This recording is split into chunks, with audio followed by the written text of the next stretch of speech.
Hi, everyone. This is Jennifer Van Alstyne. Welcome to The Social Academic. Today, I'm talking with Dr. Toyin Ali, a senior lecturer at the University of Georgia.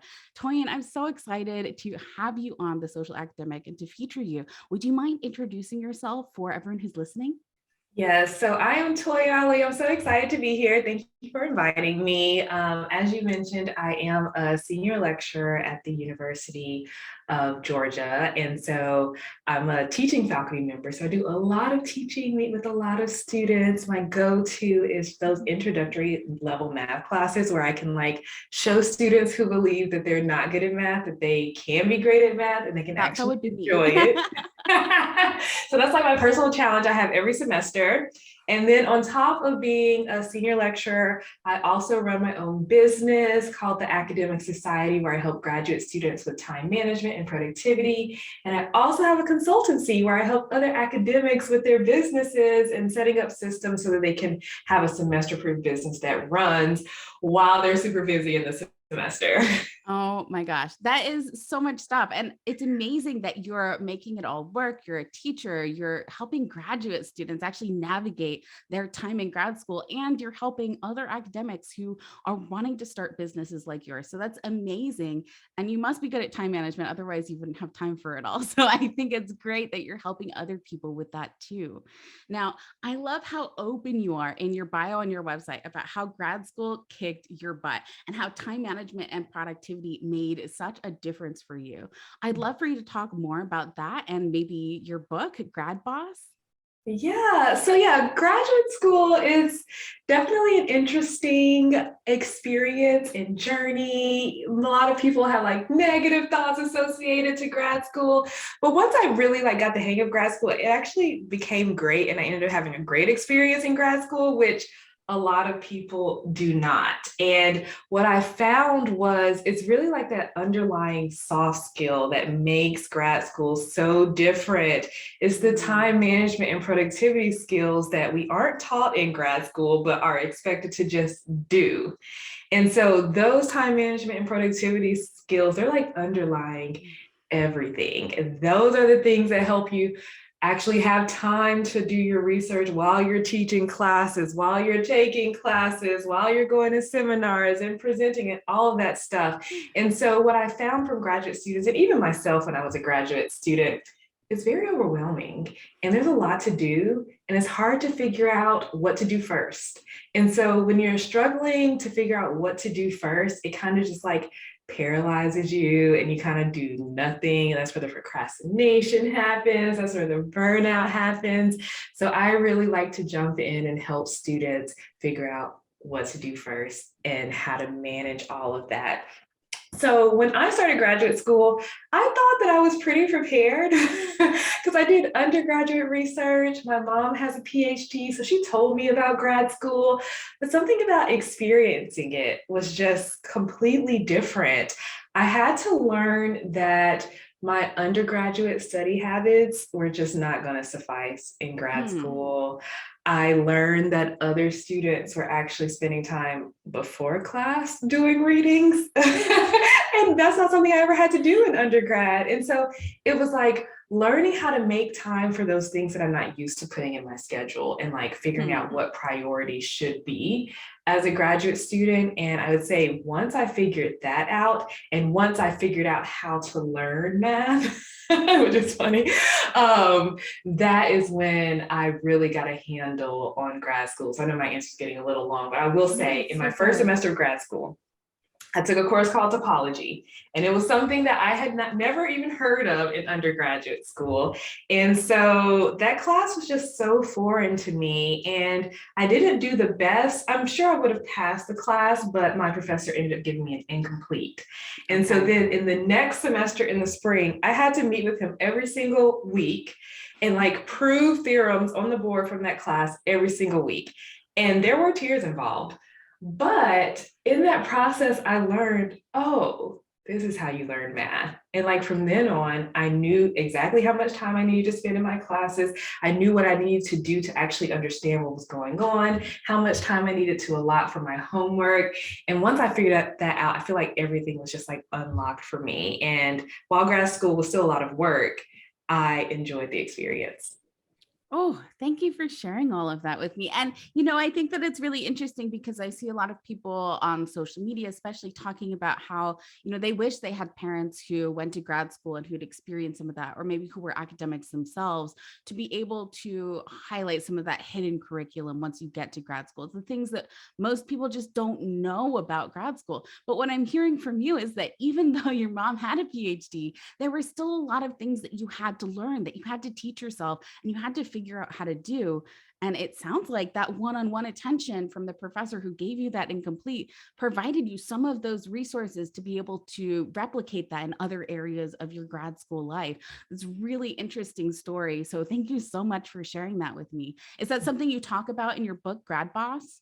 Oh, yeah. So I have a book called #GradBoss, the Grad School Survival Guide, where I share just my experiences in grad school, the things I learned, the failures that I went through in grad school, as well as a 10-step, like 10 things that you should know before going to grad school. And even after you started grad school, things to remind yourself Right. about time management, how to make friends, imposter syndrome, failure in grad school. I talk about all of that in the book, and I also share my stories as well as other grad student stories. Oh, that's great. I think that book would be so helpful for people. And I wish that I had it when I was in grad school, because I felt like a lot of the areas you just talked about were things that I struggled with, or maybe had more anxiety about than I thought maybe my friends did. And so having a guide or some kind of handbook would have been so helpful for me. If you're a grad student who's watching this, please get #GradBoss. I'm going to drop that link below the video. Now, Yes. when did you write that book? Like, what inspired you to actually put the words on paper? Yeah, so I have a YouTube channel called the Academic Society with Toy and Ali, and I have been sharing videos about time management and grad school stories and things like that. And I also had a community on Facebook for graduate students under the same name where I helped graduate students.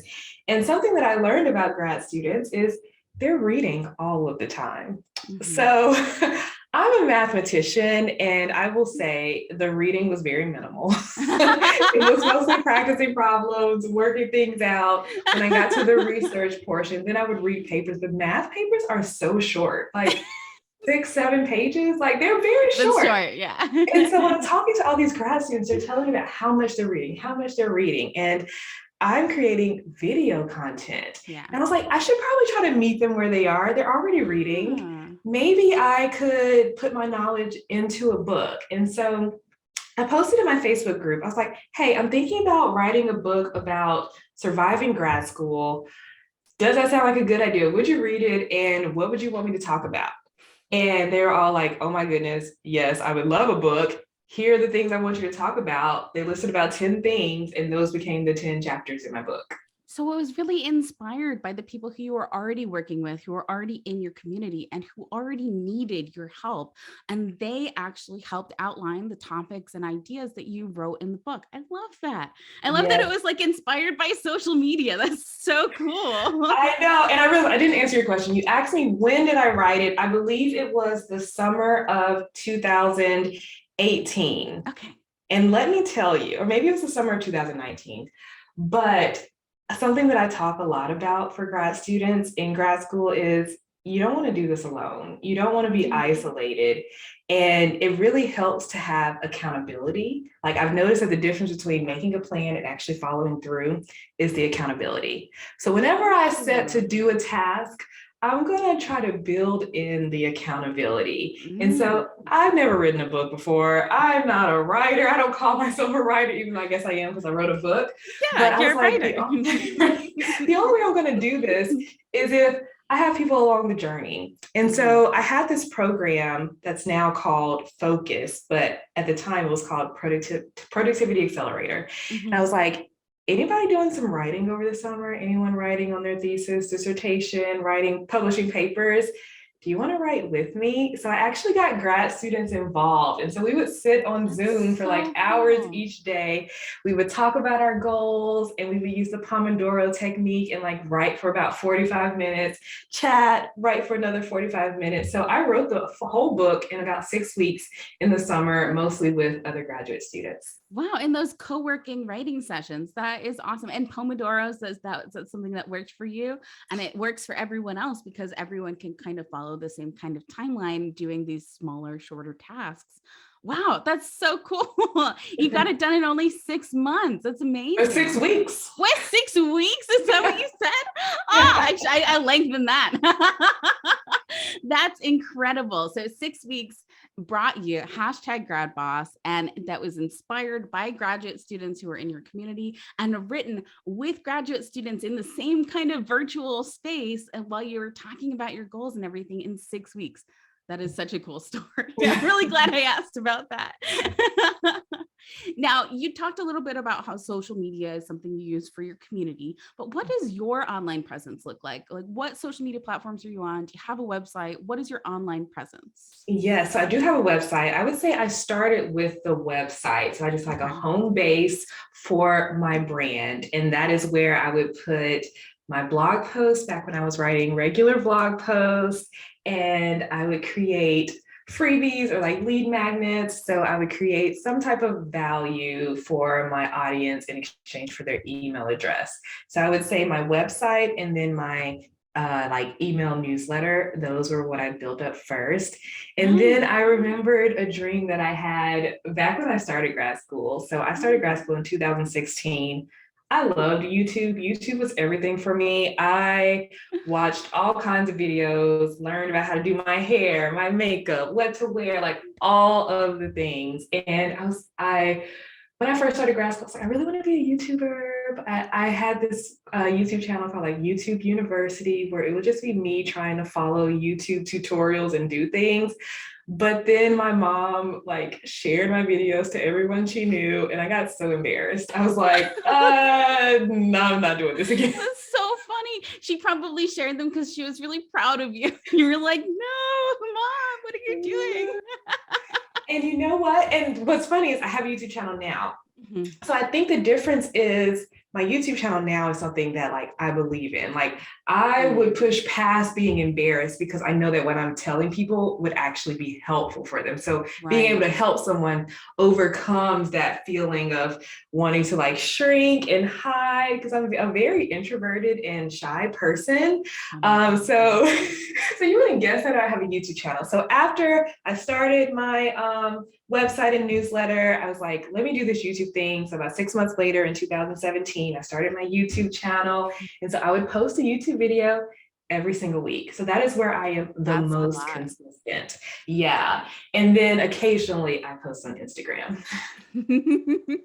I love that. So it sounds like all of the places that you've brought yourself into that online space have been reactionary in the sense that you wanted a place to host your brand, to hold your blog posts, and then you wanted a YouTube channel because you wanted to explore that, and then you created a YouTube channel that was for a specific audience. And it seems very, very much like an organic process of finding new places that you wanted to spend time and create content for, and very audience driven as well. Like you wanted to create things for specific people.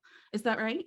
Oh, yeah, definitely very audience driven. So at first, as a mathematician, I assumed that I could only help graduate students who were like math or science because that's what Mm. I knew. I didn't go to grad school for, English or a humanities, social Yeah. sciences. I didn't really know about those programs.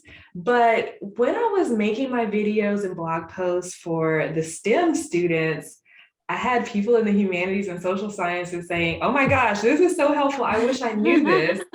And what people were wanting to learn from me were not discipline specific. It was about Mhm. time management. It was about organization. It was about productivity. And those principles can be used anywhere. And I always encourage students to figure out what works for them and just leave everything else that doesn't work. So some things I say may work best for mathematicians, but you can probably tweak it to Yeah. work for a psychologist.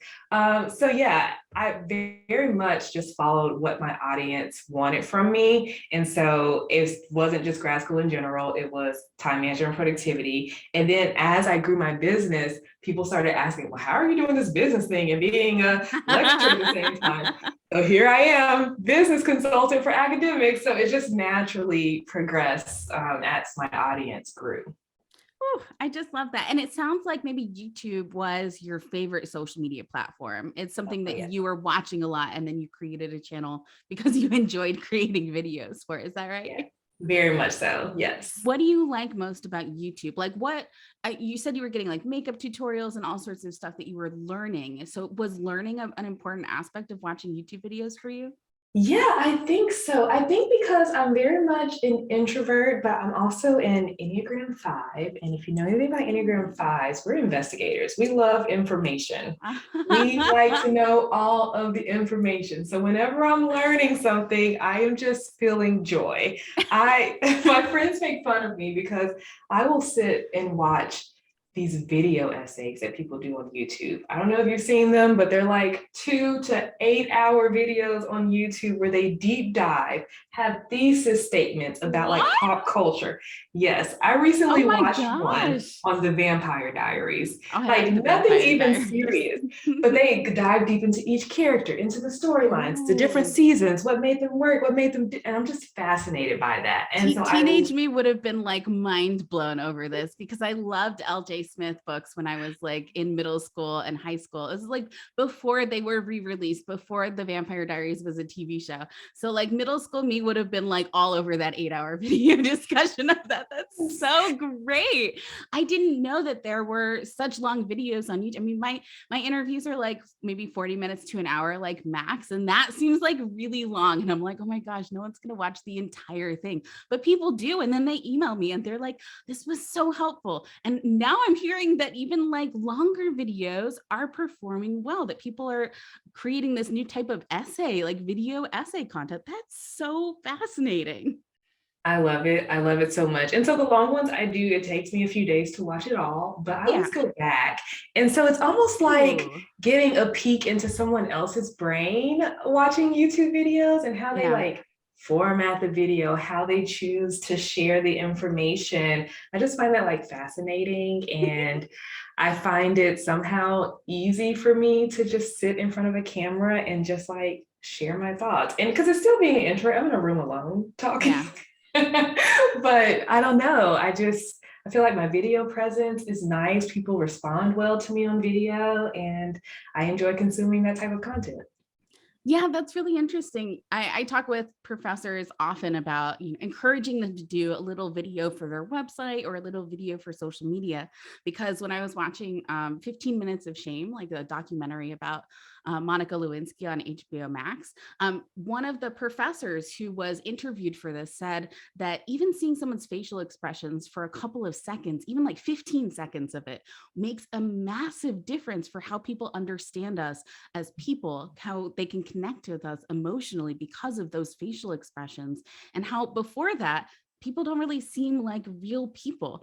So I'm always telling people, like even if you can do a short video where you're just like saying hi, it can make a really big difference for people who are coming to meet you. And what it sounds like is that even though you're an introverted person, kind of like me, that being on video ended up being something that was comfortable for you. Maybe not incredibly comfortable at the beginning if you were embarrassed with your mom sharing those videos, but eventually you found the comfort level in it that encouraged you to create more content for your audience and create that channel. So I really love that you shared all of that with me, even your anxieties at the beginning when you first created the what is it, YouTube University channel, you said? That's the one. I love it. I love it. Now, you're a lecturer, you're helping grad students, new faculty members with your side business. Now, why is sharing your message online important to you? Why is it helpful for you?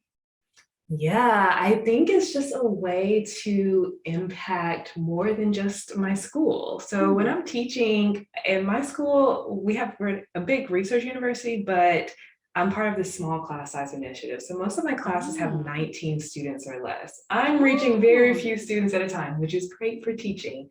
But there's a world of people who have no idea about what grad school is all about. And being absolutely. able to hear as many stories about grad school as possible has to be helpful. So I'm happy to share my perspective as a woman, as a Black woman, as a Black woman who's a mathematician. Like, what was that experience like for me? And I think people find comfort in hearing just different perspectives on things and not just the one perspective on things. Absolutely. Oh, thank you for sharing that because I think that seeing different perspectives, especially for graduate students who are just coming into their programs, seeing someone who looks like you, who has the success and the confidence that you have to run these multiple businesses and be teaching and doing all the things and having this book. I mean, seeing that it is possible makes a big difference for graduate students, and seeing someone who looks like you in that space probably makes them feel much more comfortable. I know I would have felt more comfortable learning from someone like you. Absolutely. Thank you. Yeah, even my students in the classroom, they appreciate just me like being there. I'll get emails from students like, you're the first Black professor I've had, or like, you're the Yeah, first Black math teacher I've ever had. And I was like, wow. So I think it's so important that I'm there. Like, it exists. And if you want to do it too, you can.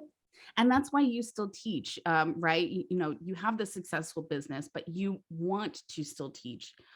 So why is teaching important to you?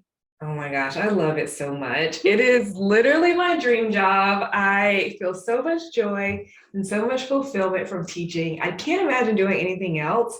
And it's very interesting that you say that because I do have a business that is profitable. And I was speaking with my accountant and she was like, so when are you going to quit your job? I was like, no. Yeah. She was like, do you think if you taught less, you'd make more in your business? I was like, probably, but I love it. And so I have this thing as part of the reason for my like business consultancy is we've worked so hard to become academics, to get the PhD, get the master's degree, and it took a lot of sacrifice to do that. Mm, And so on the other side of it, I want to actually enjoy the life that I work for. And so I see this a lot with academics is they get their job and then it's just like grad school 2.0. They're just like working, working, working, living just for academia and not right. for yourself. And so I feel very blessed to have chosen a career that fulfills me and makes me happy. And it doesn't really feel super draining.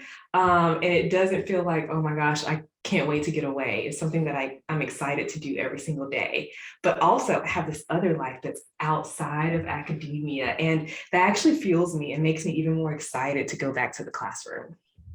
Ooh, I can hear your enthusiasm. I can sense it in your voice and in your face. I mean, you look so happy talking about it. I can tell that you told your accountant, no, I'm not quitting my job. I'm happy as a teacher. And I think that that's amazing. And your students get so much out of it. So that's excellent. Now, tell me more about the Academic Society. How can graduate students who are listening to this get involved? How can they get some help with their productivity and their time management? Yeah, so the first place I like to send people is the YouTube channel, right? You can go to the Academic Society with Toya and Ali. If you just type in the Academic Society, you'll find it.